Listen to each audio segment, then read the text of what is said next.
ဒီနေ့မှာဆိုရင်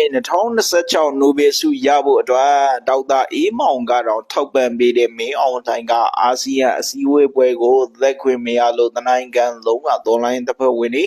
ကျဆာရီနီယာရီဒိုင်းသာလနဲ့ကနေရှိတဲ့နေရာကိုဘုံကျဲလိုက်ပြီးပြည်သူပေါင်းရာပေါင်းများစွာအသက်အိုးအိမ်တွေထိခိုက်ကုန်ခဲ့ကြပါတယ်မင်းအောင်လှိုင်ဟာတော်တော်လေးကိုဆောက်ရှက်ကွဲသွားတယ်ဗျအခုတော့ဒါမင်းအောင်လှိုင်ကိုမဖိတ်တဲ့အပြင်ကမှAG ကသက်ခွင့်ရမယ်လို့သတင်းတွေပေါက်ကြားလာတာဖြစ်တဲ့အတွက်ပုံမပြီးတော့မင်းအောင်လှိုင်ကစောက်တဲ့ပေါက်နေရပြီဖြစ်ပါတယ်ပုံမှန်အဖြစ်တော့ဒီကိစ္စကသေးသေးလို့ထင်ရတယ်ဗျနော်မသက်ရရင်မသက်ရဘူးပေါ့မသွားဘူးပေါ့နော်ဒါပေမဲ့မင်းအောင်လှိုင်ကအာဆီယံရဲ့ဒါအစည်းအဝေးပွဲကိုသွားမယ်လို့လုံခဲ့တဲ့တပတ်ကပဲ MRTV ကနေကြီးညာထားတာဗျနော်အကုန်လုံးအစည်းအဝေးတိုင်းမှာလည်းပြီးတဲ့ကကျတော့ဒီစစ်ကောင်စီကိုအားပေးတဲ့ဘောမကျော်စိုးဦးတို့နော်ကျွန်တော်မျိုးမင်းတို့သူတို့ကလည်းဒါခေါင်းဆောင်ရသူတို့ရေခေါင်းဆောင်ကြီးက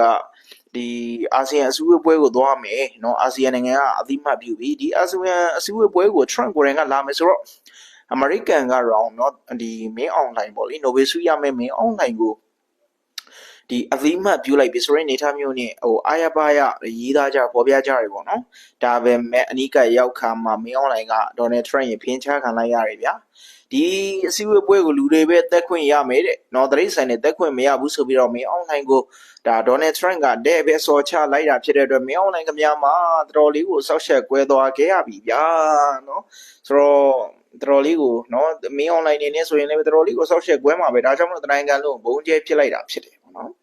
ဆိုတော့ဒီကနေ့မှာတော့ဒါ AG အစိုးရအနေနဲ့အာဆီယံစည်းဝေးပွဲကိုသက်ခွင့်ရမယ်လို့ရည်မှန်းစားနေပြီးတော့ဒါမင်းအောင်လှိုင်ကတော့တော်တော်လေးကိုဆောက်ရှက်ကွဲသွားတဲ့အနေအထားမှာရှိတာလေးဖြစ်ပါတယ်ဗျာ